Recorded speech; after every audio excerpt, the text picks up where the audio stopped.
ازيكم يا مرات، عاملين ايه؟ يا رب تكونوا بخير. النهارده هنعمل كيكه الشوكولاته. عندنا كوبايه لبن، كوبايه زيت، كوبايتين دقيق، وكوبايه سكر، نص كوبايه كاكاو، رشه ملح صغنونه، وعندنا معلقه بيكنج باودر وبيضتين. نزلنا بالكاكاو ودلوقتي هننزل بالسكر، بعدين هننزل بالزيت، هننزل بكوبايه لبن،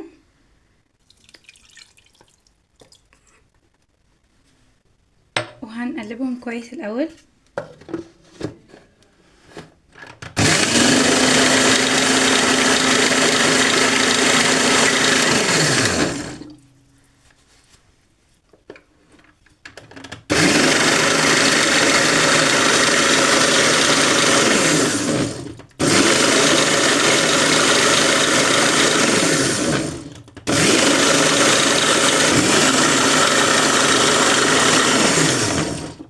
بعد ما خلطناهم كويس هننزل بالدقيق،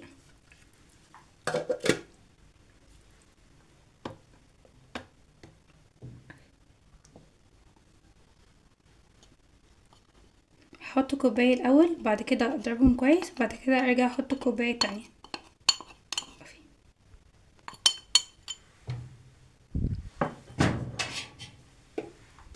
هرجع اضربهم تاني.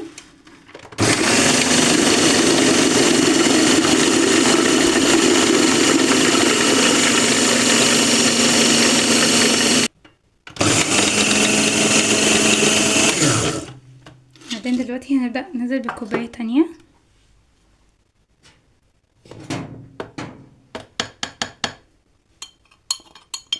نسيت اقولكم ان احنا لازم ننخل الدقيق كويس عشان يبقى هش اكتر والعجينة تبقى احلى، سوري الكيك تبقى احلى.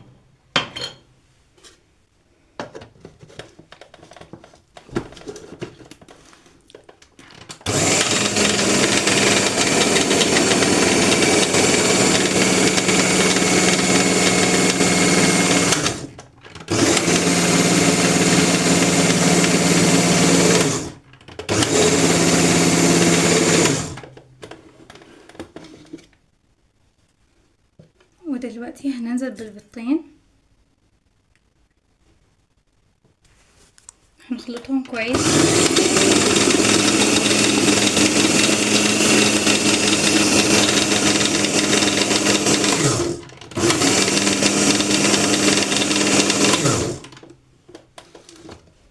وهننزل بالبيكنج باودر ورشة الملح الصغنونة، ونرجع نضربهم تاني.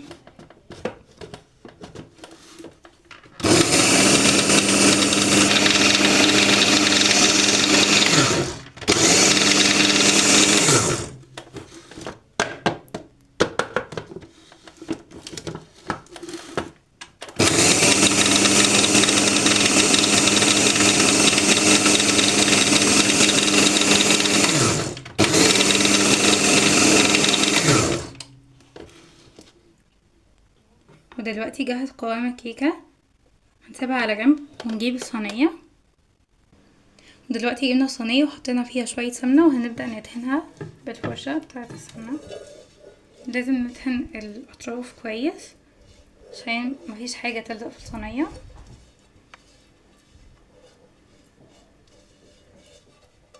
بعد ما دهناها بالسمنة هنجيب شوية دقيق ونبطنهم بيها، نبدأ نخبط عليها عشان الدقيق يلزق في السمنة كويس وتبقى اتبطنت كويس.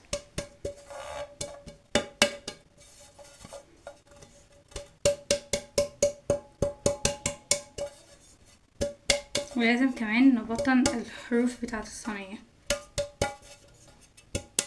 لو ما بطنهاش كويس هتتحرق او ممكن تلزق في الصينية، فلازم نبطنها كويس.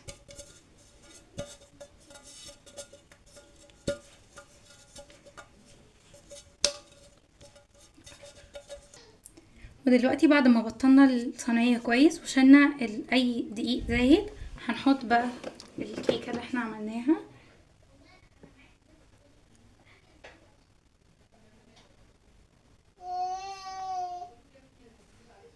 من تلت ساعة لنص ساعة، وبعد كده ان شاء الله تكون استوت. لما ظبطنا الكيكة وحطيناها في الصينية هنحطها في الفرن على درجة حرارة 180. قبل ما نحطها شوية هنكون مسخنين الفرن شوية. دلوقتي نحطها ونستناها. بعد ما عملنا الكيكة وخلاص حطيناها في الصينية وعملنا لها تيستنج، والحمد لله الخلة مطلعش فيها اي بواقي من الكيكة، يبقى كده الكيكة بتاعتنا استوت. هننزل عليها الكوباية دي فيها لبن وفيها صوص شوكليت كنا عملناه في الفيديو اللي فات مع بعض. هننزل نبدأ نسقيها بيها.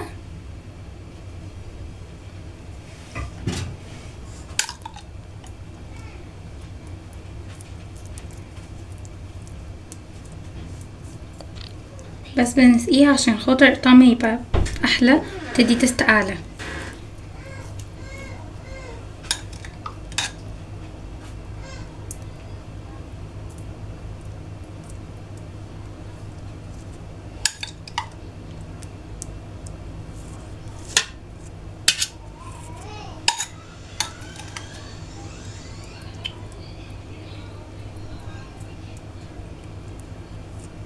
بعد ما سقيناها كويس هنجيب بقى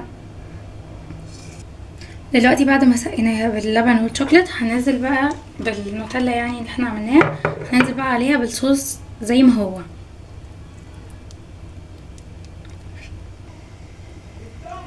دلوقتي خلاص حطينا عليها الصوص الشوكليت اللي احنا عملناه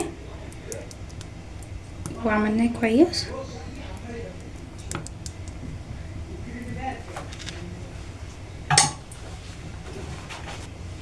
هنقطعها بقى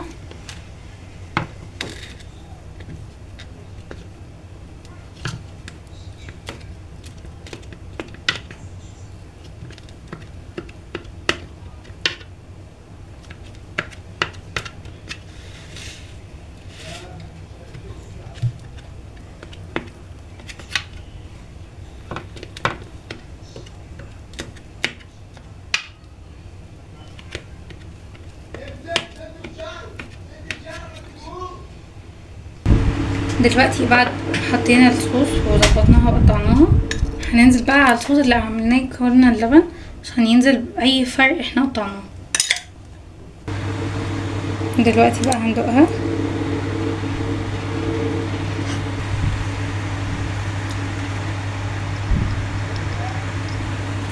وبجد بجد بجد it's very delicious، جميلة قوي، طعمها جميلة ويعني هشة كده من جوه جميلة، وزيناها كمان زي المون، وطعمها وشكلها جميل، وان شاء الله تعجبكم. بالهنا والشفا على قلبكم.